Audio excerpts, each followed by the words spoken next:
when a dog with one ghost blue eye crawled out from under the vending machine. No one knew he was here to bring the dying back to life. The vending machine clicked like bones settling into place. Monica Ruiz did not even flinch anymore. The sounds of late-night hospital life, plastic packaging tearing, heart monitors pinging, phones ringing and ringing and ringing had long since sunk beneath her skin. But tonight, something else stirred beneath that machine. Something alive. She paused, cup of vending coffee in hand, staring at the narrow shadow just beyond the blue glow of the snack display. At first she thought it was just a crumpled mop or some forgotten janitor's rag. Then it blinked. Monica took a slow step forward, her Nike squeaking softly on the wax tile. The shape did not move, just blinked again. Pale eyes. One brown, one ghostly blue. A dog. Small, wiry, filthy. It had wedged itself beneath the old vending machine like it belonged to the darkness there. Tangled fur the color of soot, ribs pressing sharp against its sides. Paws raw. Its tail thumped once and then went still again, as if uncertain whether she could be trusted with even that much hope. She whispered, "What are you doing down there?" The dog did not answer. Of course. It just kept looking at her, as if it had been waiting. Monica crouched, setting her coffee aside. The linoleum was cold through her scrubs. The hallway was empty, just the flickering fluorescence and a half-dead ficus down by the elevator. She reached out, slowly, 2 fingers extended. The dog did not flinch. It let her touch the matted fur between its ears. "Well," she said softly, more to herself than the mutt, "you are a damn mess." The Air at Mercy General Hospital in Santa Fe, New Mexico. Never really slept, but between 3 and 4 even chaos took a cigarette break. The overnight staff was thin, 2 nurses, 1 attending, and whichever med student had drawn the short straw. Security was not exactly checking under snack machines, which is how Monica came to carry the dog, wrapped in a scratchy hospital blanket, to the old break room near the defunct West Wing. The space had been out of official use since 2009, but Monica knew where the maintenance guys kept the spare keys. She would spend more nights than she cared to admit sitting in that room, when she could not breathe, could not cry, could not sleep. There, she settled the dog on a couch that smelled faintly of mold and lemon cleaner. The ceiling tiles were stained, the vending machines unplugged, but it was quiet. It was safe. For both of them. She found an old water bowl in the janitor's closet and filled it. The mutt drank like it had not seen water in days. She did not ask herself why she was doing this. Not yet. It was not the first time she would try to save something broken. She named him Church. Not for the religious kind, for the silence that filled old buildings long after everyone left. By the 4th night, Church was limping less. Monica brought leftover turkey from the cafeteria. Wrapped in napkins, she cleaned his eyes with gauze and sterile saline, whispering to him the way she once did to patients who could not hear her. "You are all right now." She murmured, "You are safe." Her shift ended at 7, but she never left right away. Sometimes she stayed in the break room with Church, watching the sunrise bleed through the dust-caked window. Sometimes she did not say anything at all, just listened to the sound of breathing. Room 9 was supposed to be empty. That is what made Monica stop. She was cutting through the east hallway, shortcutting to radiology, when she heard the faintest sound. Not quite a whisper, not quite a moan, just breath. Her hand went to the door handle automatically. Inside, monitors were silent. The bed was occupied. A man mid-60s, thin as paper. Eyes shut. A Don tag clipped to the chart. Elliot Mason. It read, liver failure, no known family, admitted 6 nights ago, expected not to last 2. She remembered now, he would be moved here quietly. No interventions. No drama. He would come in alone and was expected to go out the same. Except now he was breathing. Stronger. Regular. The IV bag dripped steadily. His chest rose. Fell. Then again. Then again. Monica blinked. Then she looked down. Church sat at her heel, silent as shadow. She did not know how he would gotten out of the break room. Didn't he know how he would slipped through security doors and a locked wing? But he sat there, watching Elliot Mason. Not barking. Not whining. Just watching. Something about the moment made her skin hum. Church. She whispered, "How did you?" The dog took 2 slow steps forward, then stopped at the foot of the bed. His ears twitched. His body tensed like a question. Monica's fingers trembled as she checked the man's pulse. It was stronger than it had been the day he came in. Impossible. She would seen the chart. The attending had already signed off. And yet, a framed photo on the bedside table caught her eye. Something the attending must be left for identification. A boy, no more than 9, in a little league uniform, his glove too big, his grin too wide. Standing next to him, a younger version of Elliot Mason, hand on his shoulder. Between them, a dog. Scruffy, small, one brown eye, one ghostly blue. Her breath caught in her throat. Church stood up, moved beside the bed, and rested his chin on Elliot Mason's hand. Monica did not move. She did not speak. But in that moment, she knew 3 things with absolute clarity. The dog had been here before.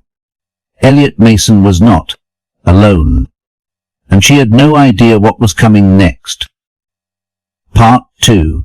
Breath between worlds. The air in room 9 thickened. Like the silence had weight. Monica stood frozen, one hand still on Elliot Mason's wrist, the other trembling at her side. Church did not move, did not blink. He stayed there beside the bed, head resting on the old man's hand like it was the most natural thing in the world. Elliot's fingers twitched. Just barely, just enough to make Monica question if she would imagined it. But when she looked up, his eyes were open, barely slits but open. She gasped and stumbled back, knocking her hip against the bedside table. The photo fell to the floor with a quiet clatter. Church did not startle. Elliot blinked again, eye shifting slowly toward the dog. Tommy. He rasped. It was no louder than a breath slipping through cracked lips, but Monica heard it. She bent low, her hand gently cupping his, her heart racing. Mason. She whispered, "You are awake." His gaze flickered to her, confused, clouded, but present. His throat clicked. thought he was gone. Monica followed his gaze to Church. She wanted to speak, to explain, but she could not. How could she? That this dog, this ghost of a mutt, had crawled out from beneath a vending machine and somehow found his way back to a man who was supposed to be gone by. She glanced toward the hallway. No footsteps. No monitors beeping. No one else knew he was awake. "Do you remember where you are?" she asked softly. Elliot nodded. "Barely." "Hospital. You have been here 6 days." She said, "You were very sick." He gave the faintest smile. "Still am." Church shifted his weight, curling tighter beside the bed. "Where did you come from, old boy?" Elliot murmured, "You look just like." His lips parted, but the rest trailed off into sleep. Monica stared at him. At Church. At the photo lying face up on the floor, the same mismatched eyes looking back at her. Her throat clenched. She crouched to pick up the frame, then gently set it on the stand again. Her fingers brushed the dust from the glass. The boyish smile struck something deep in her chest, something she had not let surface in years. She stood there for what felt like a long time, watching the rise and fall of Elliot's chest. Then she reached down and scratched behind Church's ear. "You are not just any stray, are you?" She whispered. "You came back for him." It was not until her shift ended that Monica told someone. She did know why she hesitated. Maybe it was because she still did not believe it herself. Maybe because if she said it out loud, the spell might break. But when she passed Clara, the night charge nurse, at the front desk, she paused. "Room 9, she said quietly. "Elliot Mason's awake." Clara blinked. "That is not possible. I saw his chart yesterday. His vitals were barely holding. They are not even assigning a new nurse to that room anymore." Monica shrugged, keeping her voice low. He opened his eyes, said a few words. "You sure it was not just a reflex?" He said his son's name. Clara frowned. "He does not have any next of kin on file." Monica did not answer, just nodded and kept walking. She did not mention the dog. Not yet. Later that afternoon, she returned to the break room with a rotisserie chicken leg wrapped in a paper towel. She opened the door slowly, expecting to find Church curled up in the corner. But the couch was empty. Her heart skipped. Church. No paws padded toward her, no thump of a tail against the floor. She checked the closet, under the table, even the hallway. Nothing. Gone. Her stomach sank. She walked the corridors again, even doubling back to room 9. The bed was empty. For a moment, she panicked until she noticed the wheelchair beside the window. Elliot sat in it, pale but upright, looking out over the parking lot as the sun began to set. Orange light spilled across his lap, and beside him, curled at his feet, was Church. "I hope I did not get anyone in trouble," Elliot said without turning around. "He found me again this morning." Monica let out a breath she did not know she would been holding. "You are not surprised?" she asked. Elliot shook his head slowly. "Not really." He reached down, fingers disappearing into Church's fur. "I had a dog once," he said. "Tommy's dog." We got him for his 8th birthday. Scrappy little thing. Always by his side. What was his name? Monica asked. Elliot looked down. Hopper. Because he had a limp in one leg. Got hit by a cyclist when he was a pup. Church lifted his head. Ears perking. After Tommy died. Elliot's voice cracked. I let Hopper go. Couldn't he stand to look at him? Gave him to my sister up north. A long silence passed between them. I was wrong to do that, he said. Monica stepped closer.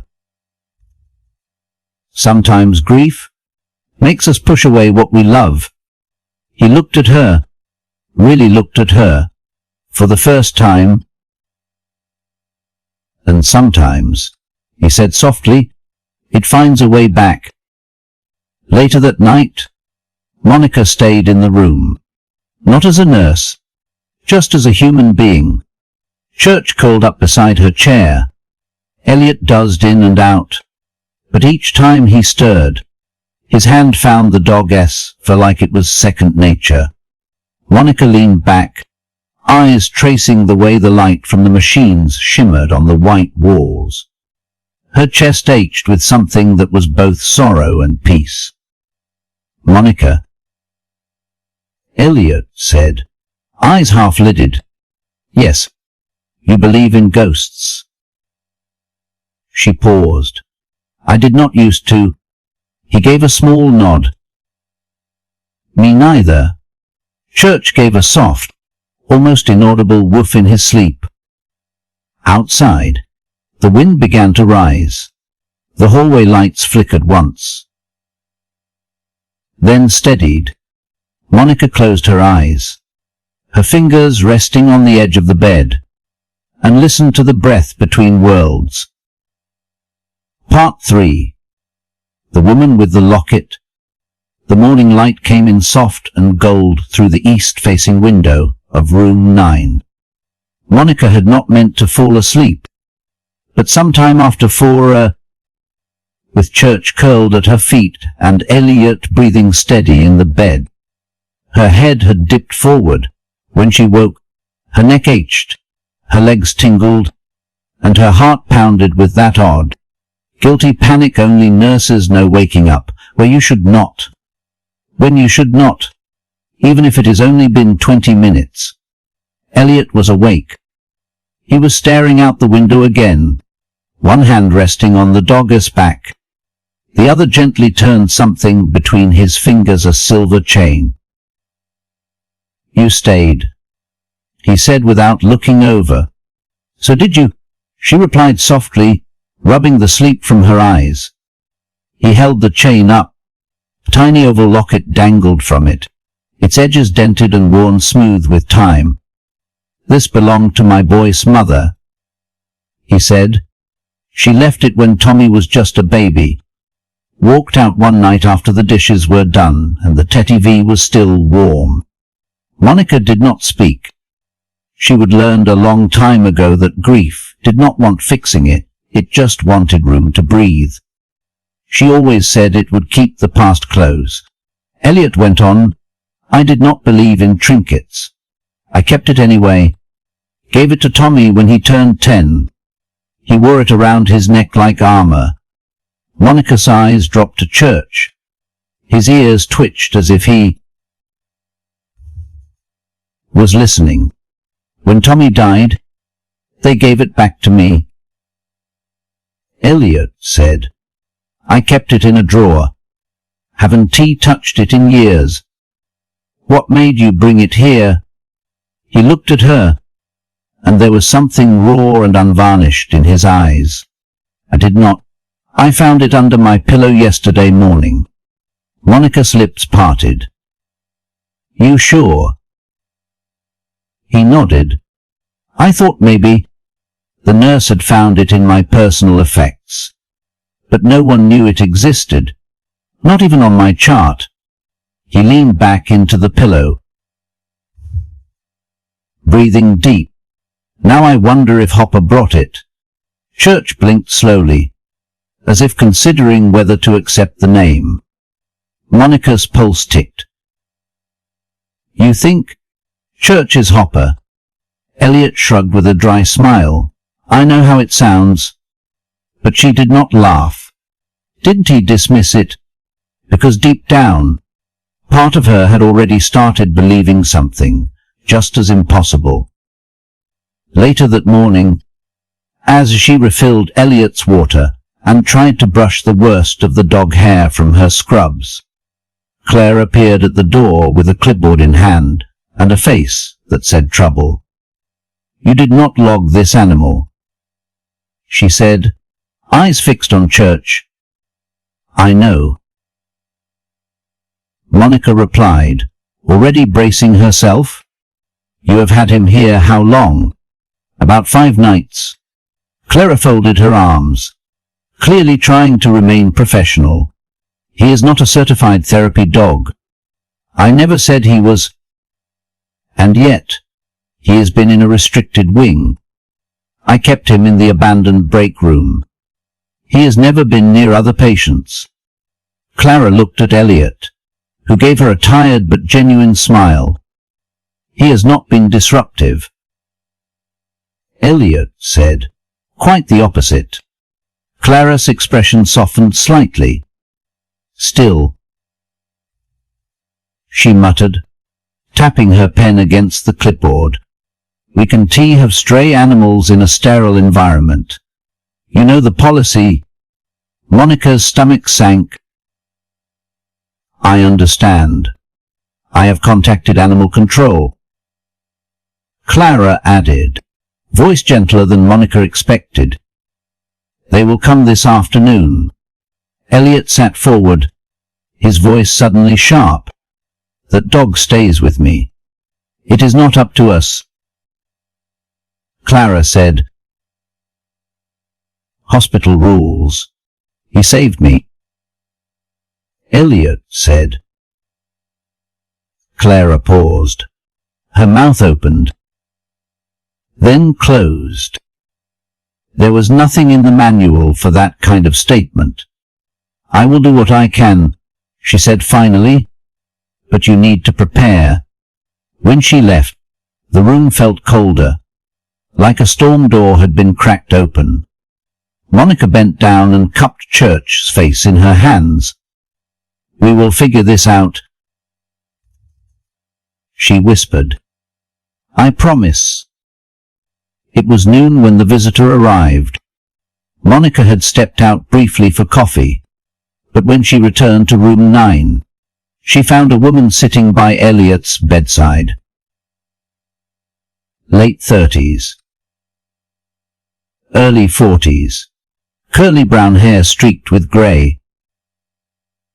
Denim jacket. Eyes too tired for her age. She stood as Monica entered, instinctively defensive. Sorry, the woman said. I did not mean to startle anyone. Elliot's voice, thinner than before but still clear, rose from the bed. She is allowed? Monica looked between them. Do you know her? The woman gave a small nod. Name is Grace. Grace Malone. Monica tilted her head, something tugging at her memory. I used to be Grace Mason. She added. Monica's breath caught. You are? Tommy's mother, she said, softly. Elliot's ex-wife. Church stood slowly, walked over, and pressed his head against her leg. Grace's eyes filled instantly. That dog, she whispered. Hold, there can be. Monica watched, frozen, as Grace knelt down and ran her fingers through his wary fur. I thought Hopper died years ago, she whispered. But this is him. It is it? Church did not flinch. He simply leaned in. Elliot watched them. A hand pressed over his chest. "I did not call her," he murmured. "Didn't he tell her I was here?" Monica said nothing. Grace reached into her jacket and pulled out a photo. Folded, faded, a boy holding the same dog. Grinning wide. "I still keep it," she said. "I left him, but I never stopped loving either of them." Monica felt her eyes sting. Grace turned to her. Did this dog lead you to him?" "Yes." Monica said, "Yes, he did." Grace stared at the animal, then at Elliot. "I do not think he came back for just one of us," she said. That night, Monica sat in the break room again. Alone now. Church had followed Grace back to Elliot's room. The chair was cold. The vending machines hummed. She reached into her coat pocket and pulled out the object she would nearly forgotten. She still had an old ring. Her father's. Simple. Copper. Bent slightly at the edge. He would died of a stroke in this hospital 5 years ago. She would kept it for no reason, or maybe for every reason. She turned it in her fingers slowly. Some things, she thought, refused to be left behind. Part 4. A collar in the drawer. The phone call came just after dawn. Monica had drifted off on the couch in the old break room again, one arm slung over her eyes, the other curled protectively around her father's ring. The buzz of her phone on the floor startled her awake.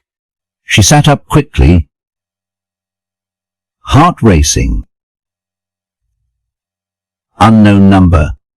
She hesitated for just a breath, then answered. Monica Ruse. Yes. Speaking. This is Officer Calder with Santa Fe Animal Services. We received a report about an unregistered dog in a medical facility. Monica swallowed hard. Yes. That is correct. I am calling to let you know we will be by around noon to retrieve the animal. A silence opened wide between them. I understand, she said finally. She did not understand how something so kind, so quiet and good could be considered a threat. How a dog that had brought a man back from the edge could be sentenced to a cage because no one had the paperwork. After she hung up, she sat in the dim quiet of the break room, unable to move. Then she stood, shoved her father's ring deep into her pocket, and went to room 9. Grace was asleep in the chair, arms folded, mouth slightly open. Elliot was awake, watching her the way a man watches something already slipping through his fingers. Church lay curled beneath the window, but his head rose the moment Monica entered. He stood, stretched his legs, and trotted toward her, brushing against her thigh like he already knew. She crouched and buried her face in his fur. They are coming today, she whispered. Elliot spoke from behind her. Animal control. She nodded. They will take him, Elliot said flatly. They want tea. She looked up. They have to. He is not registered. Not chipped. They will treat him like a stray. Elliot stared at the ceiling for a long moment. Then, top drawer. In the cabinet, Monica stood and opened the drawer beside his bed.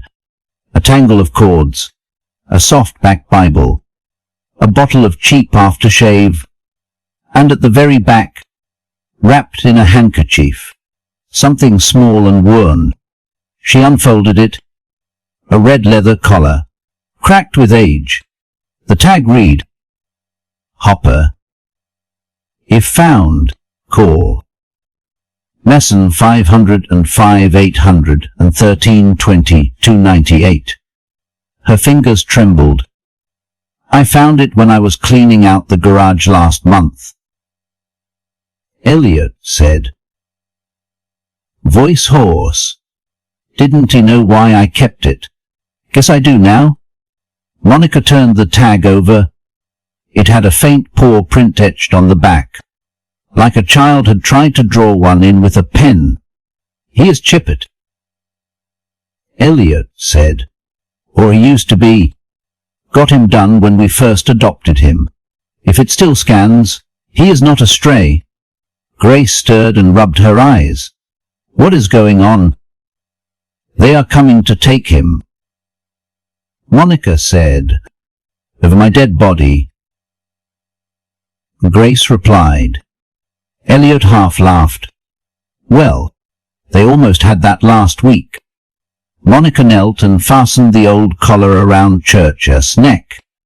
It looked like it belonged there, like it had never left. Church sat still, patient, as if he understood the weight of it all. We will get the chip scanned, she said. We will prove he is not some random mutt. He is not. Grace said, her voice thick. He is family. By mid-morning, Monica had pulled every string she could. At 10:42, she led Church Hopper through the automatic doors of the outpatient wing, where a friendly young tech named Marla waited with a handheld microchip scanner. I can promise it will still read, she warned, brushing back her ponytail. Chips fail, or migrate sometimes. Try anyway. Monica said. Hopper stood perfectly still. Marla hovered the scanner over his left shoulder, then down his spine. Nothing? She glanced at Monica. Let me try one more time. She brought the scanner lower, just behind the ribs. Beep. The tone was faint, but sharp. The screen flashed a code. Bingo. Marla said, registered to an Elliot Mason, adopted in 2010, chip still active. Monica nearly collapsed with relief. Marla gave Hopper a gentle pat. He is officially yours again. Monica wiped her eyes and nodded. Thank you. When Animal Control arrived at noon, Monica met them outside with her badge, her papers, and the scanner results. He is Chippet, she said. Owner present, no longer a stray. The officer, an older man with sun-worn skin and a kind face, looked over the paperwork carefully. Well, he said with a shrug, that changes things. He bent down and looked Hopper in the eye. You have been through the ringer, have not you, buddy? Hopper licked his hand. I will log it as a resolved case. No action required. Monica exhaled. Thank you. The man tipped his hat. Keep him safe. Animals like this do not come around twice. Back in room 9, Grace and Elliot were holding hands. Not out of romance, not even forgiveness, but recognition of pain endured, of years lost, of something wordless that still tied them together. I think he has been waiting, Grace said, for both of us.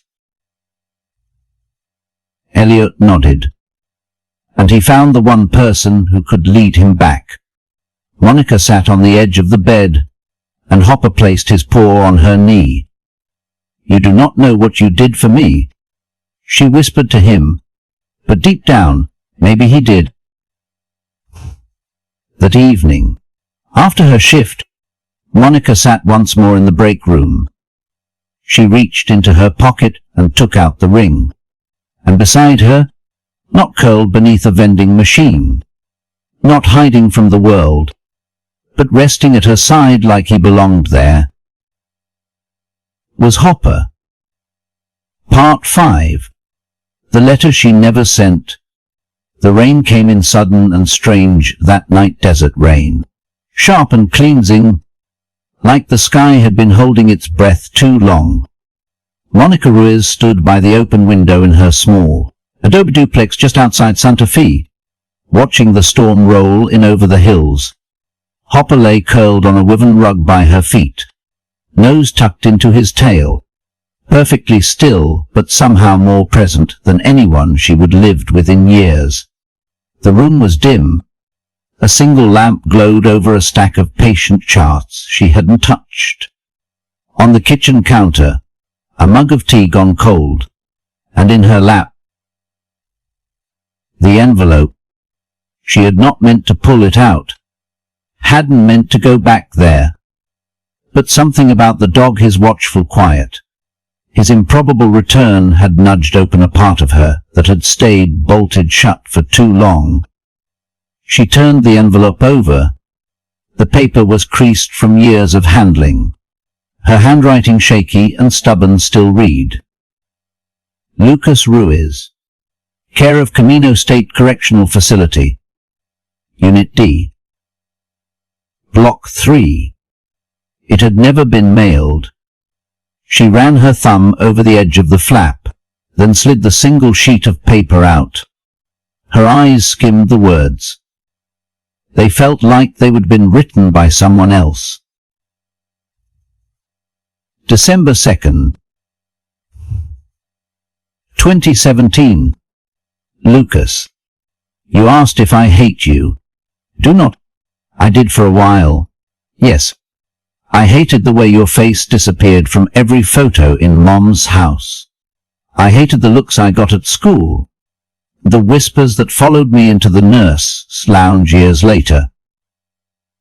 But mostly, I hated that you were gone when I needed you. You were my big brother. You were supposed to stay. I know what you did. I know what it cost. And I also know that none of it brought her back. But sometimes I still dream of Anna. Her laugh. The way she would try to match your stride when you walked. You were the sun to her. I do not know if I believe in forgiveness, but I do believe in memory, and maybe that is what is left. Monica folded the letter carefully and stared out the window again. The rain made everything smell like earth, like something old and good waking up again. She looked down at Hopper. You ever lose someone that way? She asked quietly.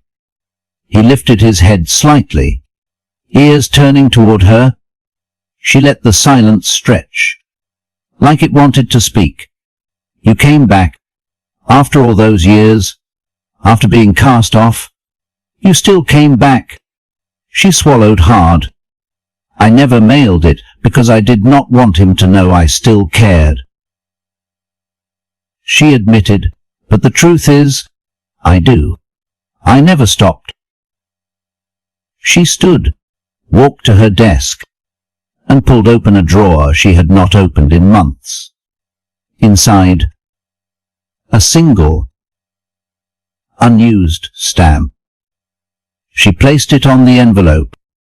Back at Mercy General. Room 9 was quiet but not empty. Elliot slept easier now. He did not need monitors to track each breath. Hopper lay across the foot of the bed like a sentinel. Grace had gone home to shower and sleep, but promised to return in the morning. Monica stepped inside on her night shift, fresh from mailing the letter. Old man, she whispered. Elliot stirred, eyes fluttering open. Back again. I do not think I ever really leave. He smiled weakly. That dog of yours snores? He is not mine. She said, He sure thinks he is. Monica sat down in the same chair Grace had used the night before. There is something about him. Elliot murmured, his voice low. Something that makes it easier to remember the good parts. Monica looked up. I used to think the past was like a weight around my neck, he said. Something heavy you just learned to carry. But now, he reached down, letting his fingers graze Hopper's ear. Maybe it is more like a thread, leading you back to what matters. She nodded. He did that for you. Elliot met her eyes. And for you. Monica did not answer right away. I mailed a letter today, she said finally. One I wrote years ago. To my brother. He is serving time for something he will never be forgiven for. Elliot did not ask what. He did not need to. I hated him for what he did, she went on. But deep down, I just missed him. Sometimes. Elliot said, What hurts the most is what we do not say. Monica nodded. That is why I mailed it. She said, It is not about getting an answer. It is about not staying silent. The room went still, except for the slow, steady rise and fall of breathing. Funny, Elliot said after a moment. I used to think I would die alone. You are not alone. He said, Thanks to you. And him.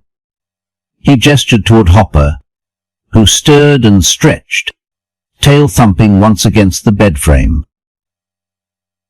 Monica smiled. Dogs always seem to know who needs them most. Elliot's voice dropped to a whisper. And sometimes, they come back, just to say what we never could.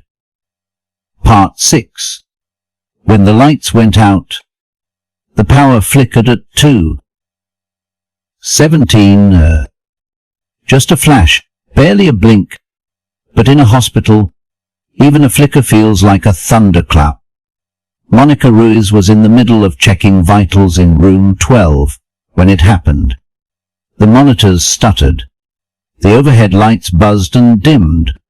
Down the hall, a baby started crying, and someone's coffee mug clattered to the floor. Backup will kick in, she murmured to herself, steadying the pulse oximeter. It did. 2 seconds later, a low hum vibrated through the walls as the generator took over, bathing the hospital in a colder, dimmer kind of light. Fluorescent shadows. Ghostly quiet. She finished her check, reassured the patient, and stepped into the hallway. A nurse named Jordan passed her, flashlight in hand. Transformer blue. Storm knocked a line down near Cerulose Road. How long will backup hold? Long enough. He shrugged, but this wing's on older circuits. You might want to check your guy in room 9. Monica did not wait for more. She pushed open the door to room 9. Elliot Mason was asleep. His chest rose and fell with a rhythm that had not existed a week ago. Machines blinked softly in the corner, still powered but looking dazed in the low light. But something was off. The foot of the bed where Hopper always slept was empty. Monica's stomach turned. She scanned the floor, the corners, even under the bed. Church. She whispered. Nothing. She slipped back into the hallway and moved fast, checking the break room first. Then radiology. Then the supply closet behind the nurse's station. Each time, the silence grew heavier, A storm like this did not happen often in New Mexico, but when it did, it had a way of unsettling more than just power lines. Windows rattled, the roof groaned. The wind yowled down the empty halls like something wild had slipped through the doors. She checked with Clara at the desk. "Have you seen the dog?" Clara frowned. "Not since this afternoon. Wasn't he with Elliot?" "He was. Now he is gone." A long pause. "I will have security check the doors," Clara said quietly. "But Monica, if he slipped outside?" "Don T." Monica cut, sharper than she meant. "Don't say it." Clara nodded once. "We will look." Monica turned and walked briskly toward the east exit, past the empty conference room, past the vending machine. Then she stopped. The machinist's light was out, but beneath it something shimmered, a single paw print, smeared in the dust, faint, but unmistakable. She dropped to her knees, touched it. Still damp. She stood and looked around the corridor, lit only by a flickering exit sign at the far end. Then she called softly. "Hopper." Only the hum of emergency power responded. She checked the stairwell, the chapel, even the morgue lobby. No dog. Her pulse quickened. She stepped into the emergency exit, letting the stairwell door swing shut behind her. The wind outside howled against the walls. "Hopper," she called again, louder this time. Nothing. She sat on the bottom stair, chest heaving. He would not leave, not like this, not without a reason. Then her phone buzzed in her pocket. It was a text from Grace. "You would better come back to room 9. Something's happening. When Monica pushed open the door, the air inside room 9 felt charged. Elliot was awake fully, sharply awake, eyes wide and clear like she had not seen them even once before. Grace stood near the bed, one hand pressed to her heart. "What is going on?" Monica asked, breathless. He sat up, Grace said softly. "By himself." Monica turned to Elliot. "You okay?" He nodded slowly. It felt like something shifted, like something came loose. Then his gaze drifted to the door behind her. "Where is he?" Monica hesitated. "He has gone," she said, "slipped off during the outage. We have looked everywhere." Elliot stared at her, and something in his face seemed to crack. "He is not just a dog," he whispered. "He is something else. Something older than we are." Grace moved to the bed, touching his shoulder. "We will find him. You need to rest." Elliot did not look away from Monica. "If he left," he said, "it is because someone else needed him more." By 5:00, the power was restored. The machines beat back to life. The hallway lights steadied. A technician replaced the backup batteries in the defibrillators, whistling as he worked. But room 9 stayed hushed. Elliot had fallen asleep again, more peacefully than Monica had ever seen. Grace sat curled in the corner chair, her head against the wall.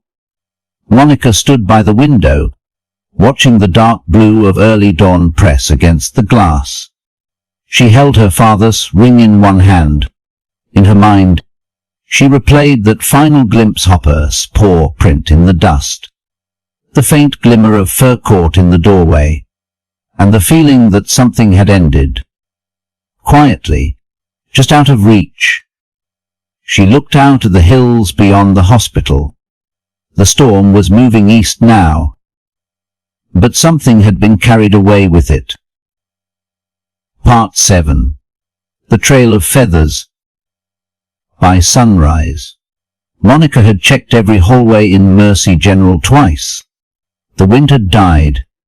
The hospital settled back into its usual rhythm, ibs clicking, Pega's chirping, the tired shuffling of feet that carried hope or loss depending on the room. But Hopper was gone. Not a single sighting. No bark. No nails clicking on tile. No warm nudge of fur against her calf. Still, Monica could not shake the feeling that he was near, not just in memory, but near as if he were watching from just beyond the edge of something she could not quite see. She returned to room 9 mid-morning. Elliot was sitting up in bed, sipping orange juice. Color had returned to his face. His hands no longer trembled when he lifted the cup. "He left me better than he found me," he said, as Monica checked his vitals. Maybe that was the plan all along. Monica tried to smile, but her throat ached. "You sound stronger." "I feel stronger," he said. "And older." He turned toward the window, where a grey-winged pigeon sat on the ledge. Feathers puffed against the cold. "I had a dream last night," he said suddenly. He was standing in the middle of the hallway Hopper, but there was someone else with him. "Who?" "A woman," he said, "younger than me, lost, crying." He walked up to her and rested his head against her knee. She fell to the floor and held him like he was the only thing in the world. He looked at Monica. He left because she needed him. Monica's eyes stung. "You think he is still in the hospital?" "I think he is always where he needs to be." It was not until her third cup of coffee and second missed lunch break that Monica heard something strange. A custodian named Eddie caught her in the east stairwell, mop in hand. "You looking for that scruffy little dog?" he asked. Her heart jumped. "You saw him?" "Sorta. Someone said they saw something down by pediatrics early this morning. Weird part is, they said he was dragging a blue blanket." Monica blinked. "What? Like he would pulled it off a bed?" She did not wait for more. Pediatrics was on the second floor, behind double doors painted with cartoon bears and bright rainbows. The walls were decorated with finger paint artwork and get well cards, shaped like stars.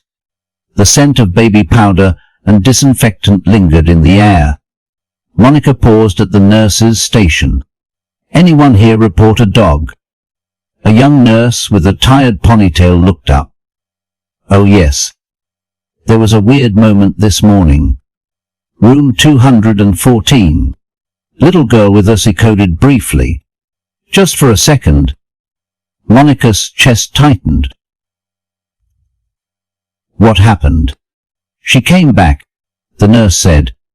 "But when we rushed in, there was this strange trail feathers." Monica frowned. "Feathers?"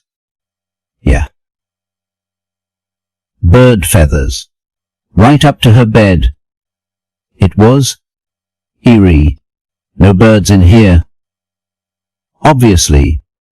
The nurse shrugged. Maybe something got in during the storm. But Monica was already walking. Room 214 was quiet. Too quiet.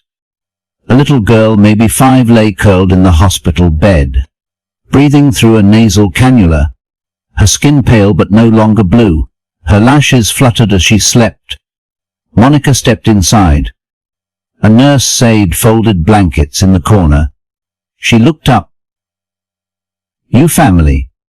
I am a nurse from downstairs. Just checking something. The aide nodded and stepped aside.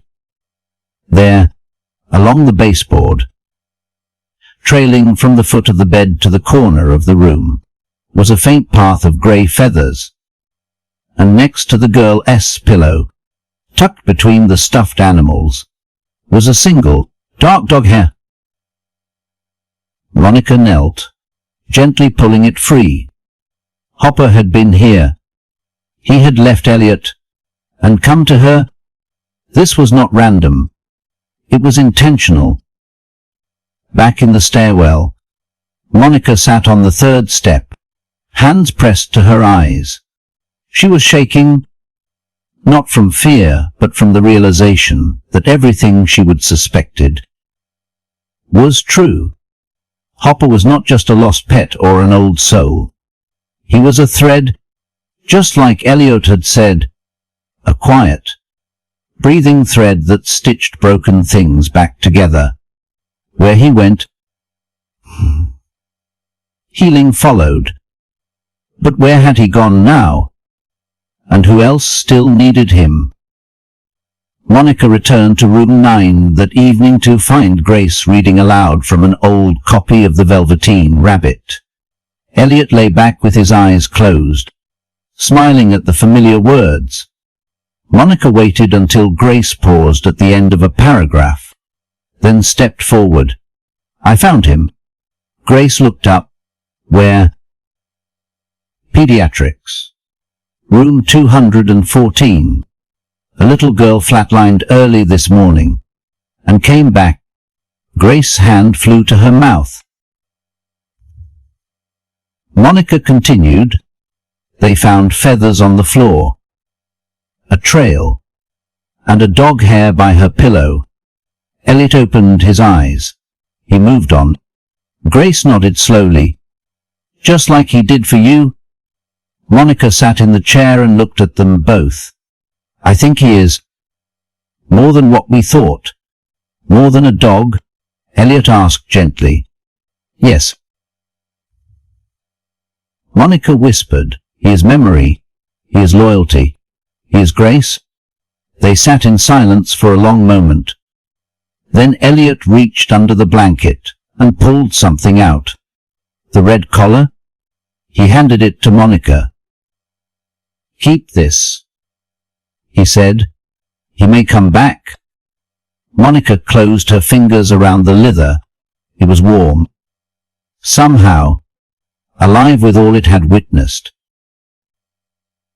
That night, in the break room, Monica did not sleep. She watched the rain's remnants streak the window, collar in hand, and whispered one word into the stillness. Come back. No pause answered. Not yet. But she believed now, more than ever, he was not gone, just helping someone else find their way back to the light. Part 8. The man at the window. The letter came wrapped in brown paper, tucked in Monica's work mailbox beneath a stack of shift memos and staff meeting notices. No return address, just her name, written in careful block letters. She froze when she saw the handwriting. It had been almost 8 years, but the shape of his R's still curled slightly at the corner, like they were folding in on themselves. Lucas had always written like someone apologizing. She slid the envelope into her jacket pocket and did not open it until midnight. Alone, in the break room, with Hopper's red collar resting in her lap. The letter inside was written on ruled notebook paper. No envelope. No signature needed. Moni, I did not think you would ever write. I do not blame you. If I were you, I would not have either. I have read your letter 3 times now. I want to tell you something simple, and I am not sure I can say it right, so I will just say it plain. I never stopped being your brother, even when I did not deserve the title. What happened to Anna broke something in all of us, But in me, it twisted. I thought I was protecting her. Thought if I scared him off, he would never hurt her again. I did not mean for it to go that far, but meaning does not erase damage. Only time does, and even then, maybe not. I heard you became a nurse. Mom would be proud. She always said you had quiet strength. I do not deserve your forgiveness, Monica, but I hope you keep remembering me anyway. Sometimes that is all we get, a thread of memory. It is more than nothing. It is enough. She read it twice more before setting it down beside her. Then she pulled her father's ring from her scrubs pocket and placed it atop the page. The two objects, her father's ring, her brother's letter, sat beside each other like pieces of a puzzle she had not realized she would still been holding. She stared at the collar. Hopper had not returned, but something had. At 3:10, Monica was called to room 203 cardiac, far end of the second floor. A new patient, a man in his late 40s. EMS had found him collapsed in a bus station downtown. No ID. No insurance. Just a note in his pocket that read, "Don't call anyone. Let me go." She stepped into the room expecting another overdose, another slow fade, another body too far gone for saving. Instead, she found a man sitting up in bed, eyes sunken but alert, arms crossed over his chest like he was protecting something invisible. He looked at her with eyes the exact shade of a winter sky. Grey, but not dull. "You are the one they call Ruiz?" he asked. Voice scratchy. "I am good," he muttered. "I did not want anyone soft." Monica raised a brow. "You are in a hospital. Soft is part of the deal." He did not laugh, but he did not fight her either. She checked his vitals, ran through the chart. "Name?" she asked. He hesitated. Then, "Caleb."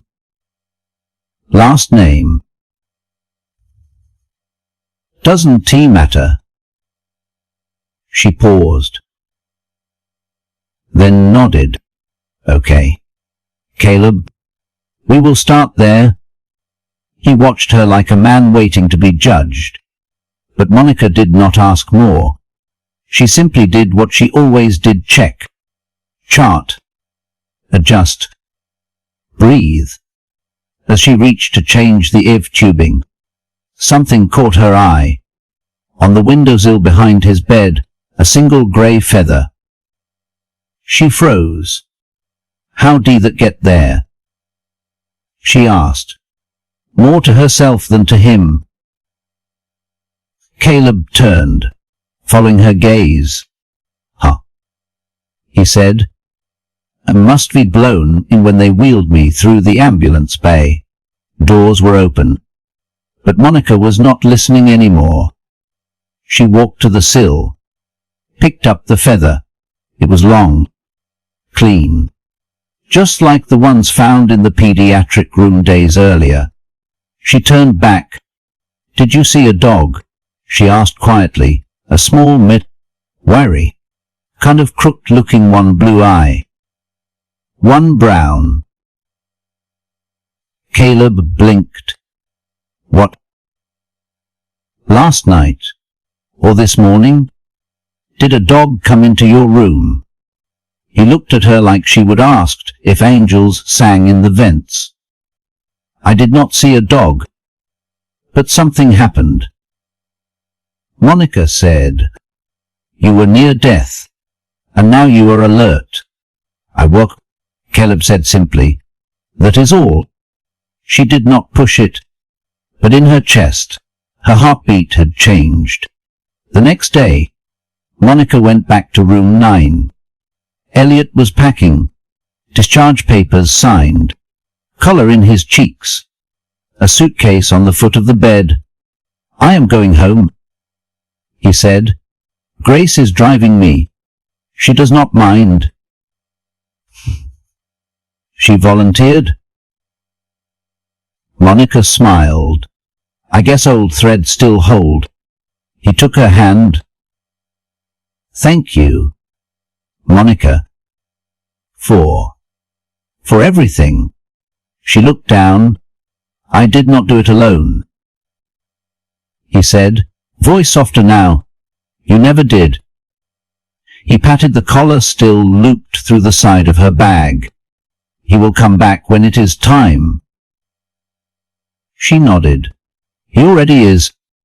Elliot stepped close and whispered something she did not expect. "I think he is looking for your brother." Monica stiffened. "What? That letter you sent? You said he is in Camino, right?" She nodded slowly. Elliot just gave her a long, knowing look. Dogs like that do not just help the dying. They help the ones buried under the weight of what they have lived through. Her hand clenched around the collar. "Then I hope he finds him," she whispered. Elliot smiled. "He will?" That night, Monica sat by the vending machine. Same place where it all began. She took out her phone and stared at the prison's number she had stored years ago, but never called. Then slowly, with her father's ring in one hand and the collar in the other, she dialed. A voice answered, "Camino State Correctional Facility." Monica took a breath. "This is Monica Ruiz. I need to speak with an inmate." Lucas Ruiz. The silence on the line was thick. Then, "Hold. Please." She waited. Outside the break room window, the wind stirred again. And just for a moment, just one blink of time, she heard the soft sound of nails on tile. Part 9. A glimpse through the fence. Camino State Correctional Facility sat an hour outside Santa Fe, surrounded by flat land and long shadows. It was the kind of place built more for forgetting than remembering. Low buildings, grey walls, everything the same color as dust. Monica had not been there in nearly 8 years. She drove with both hands tight on the wheel, Hopper's collar in the passenger seat beside her. Her brother's letter was folded in her jacket pocket, worn soft at the creases. It was not until she passed the last security gate that her hands began to shake. A guard led her through the checkpoint, past a dozen locked doors, into a sterile visitation room filled with scratched tables and chairs bolted to the floor. Everything smelled faintly of bleach and resignation. "Wait here," the guard said. Monica sat. The collar was in her lap, her fingers curled tight around the faded red leather. She did not know what she would say. Didn't he know what he would say? But she knew she had to look him in the eyes. After all this time, after everything. 5 minutes later, the door opened and Lucas Ruiz walked in. He looked older than she remembered. Grayer, thinner, the proud line of his jaw now softened with time and consequence. But his eyes were still the same, stormy, searching, too full for someone who had not seen the sky in years. He stopped 3 steps into the room when he saw her. "Moni," he said. Her throat closed around his name. She had not heard anyone call her that in so long. "I got your letter," he said, pulling out the chair opposite her. She nodded but could not find words. "I did not think you would ever come." "I did not either," They sat in silence. Then Monica placed the collar on the table between them. Lucas blinked at it. "What is that?" "A dog," she said. "Or maybe more than a dog." He reached out, slowly, like the leather might vanish. His fingers ran across the cracked red surface. "Why bring this?" "Because I think he is looking for you." Lucas stared at her. "What do you mean?" She hesitated, then told him everything. About the stray under the vending machine, about room 9, about Elliot Mason waking when he should not have, about the collar matching a dog from a decade-old photo, about feathers in a pediatric room, about a man named Caleb who did not want saving but woke anyway. And through it all, this strange, silent animal, this mutt with one brown eye and one ghost blue. "He helps people come back," she said at last. "Sometimes from death, sometimes from somewhere worse." Lucas' face had gone still. "You think he is here for me?" He whispered. She nodded. "I do not deserve that. It is not about what we deserve." He looked down. "I used to have a dog," he said. "Before Anna, before the mess. His name was Domino, black and white, smart as hell. He used to sleep outside my door like a guard. I remember. He ran away the week Anna was born." Lucas said, "I always thought he knew what was coming. Or maybe he just could not carry it all." His hand closed around the collar. "I think I have been waiting for something to find me ever since." A long silence followed. Then the guard tapped his wristwatch behind the glass. Monica stood slowly. Her voice trembled. "If you ever see him, just know it is not by accident." Lucas looked up. "I will wait." And for the first time in over a decade, Monica believed he meant it.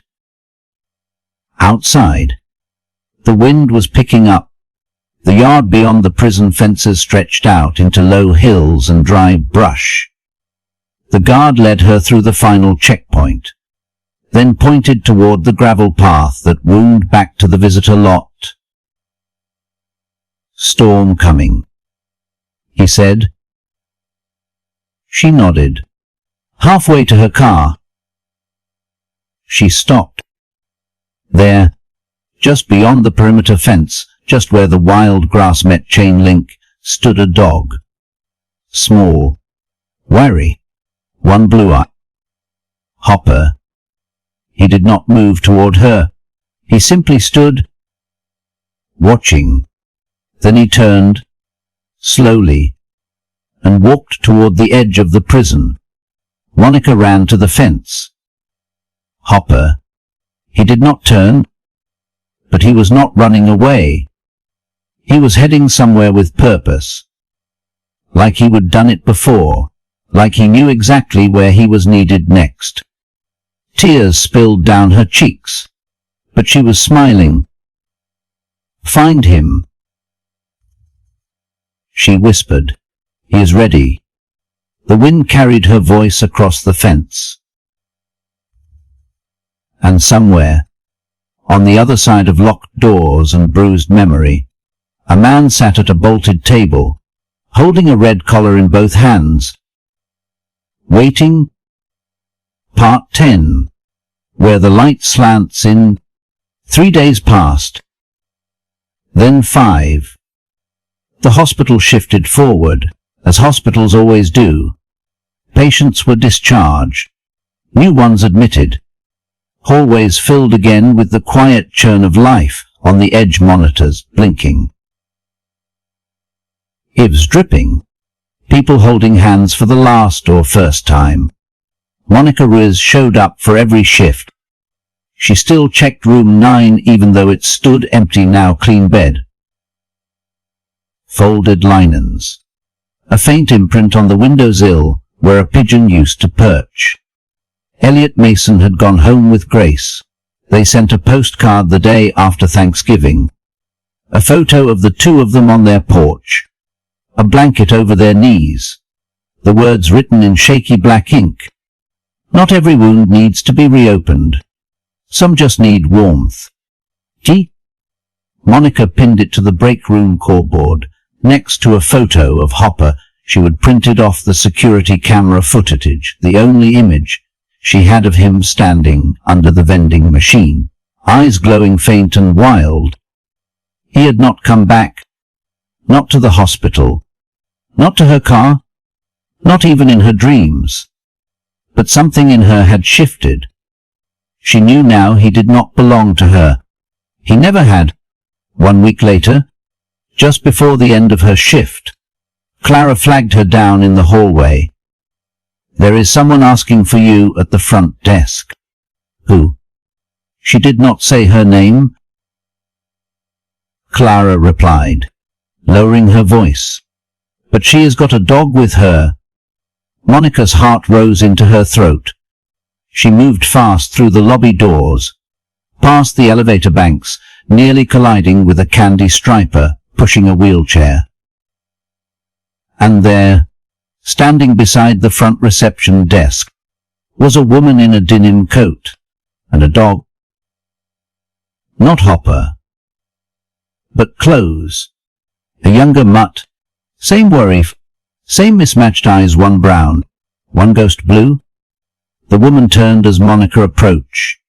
"You are Monica, right?" "I am.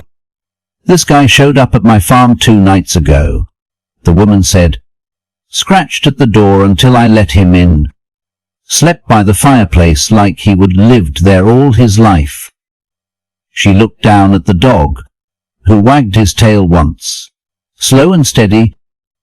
"My father passed that night," the woman added, voice quiet. "We would been expecting it." But still, he waited until the dog came. Monica swallowed hard. "Your father, what was his name?" "Caleb," she said. "Caleb Withers. He was admitted here last week, was not he?" Monica nodded slowly. "Cardiac, room 203. I did not know he would checked in," the woman said. "We had not spoken in years. But then the dog showed up, and, well, it is hard to explain. But I knew I needed to come." Monica knelt in front of the dog. He stepped forward, rested his head on her knee just as Hopper once had. Not the same dog. Not exactly. But a thread pulled from the same cloth. "What is his name?" she asked. The woman tilted her head. "I was thinking. Maybe Hopper." Monica laughed softly, tears in her throat. "I think that is just fine." That evening, Monica sat in the break room one last time. No vending machine hum. No dog curled at her feet. Just the collar in her hands. She thought about Lucas. She would gotten another letter 2 days before. Short, just one sentence. "I saw." No explanation. No signature. Just those 3 words. She closed her eyes, holding the collar against her chest. She did not know where Hopper had gone, or how many hearts he would pass through before he laid down for the last time. But she knew this. He found the dying and the broken. He brought them back. He stayed long enough to sew the seam, and then he moved on, a soul on 4 legs. A stray, yes, but never lost. Epilogue. 2 months later, on the edge of winter, Monica stood outside the gates of Camino State Correctional Facility. Visitors filed in and out beneath a grey sky. She waited by her car, unsure if he would show. Then she saw him, Lucas. Dressed in denim. Face thinner. Eyes clearer. And behind him walking slow. Head held high, a mutt with one brown eye and one ghost blue. Not Hopper. Not exactly. But part of him. Lucas smiled. Monica opened her arms. And as the dog ran forward into her embrace, the wind carried a sound like a sigh, soft and full and final. It was, at last, time to let go. The end. Some dogs leave paw prints. Others leave purpose.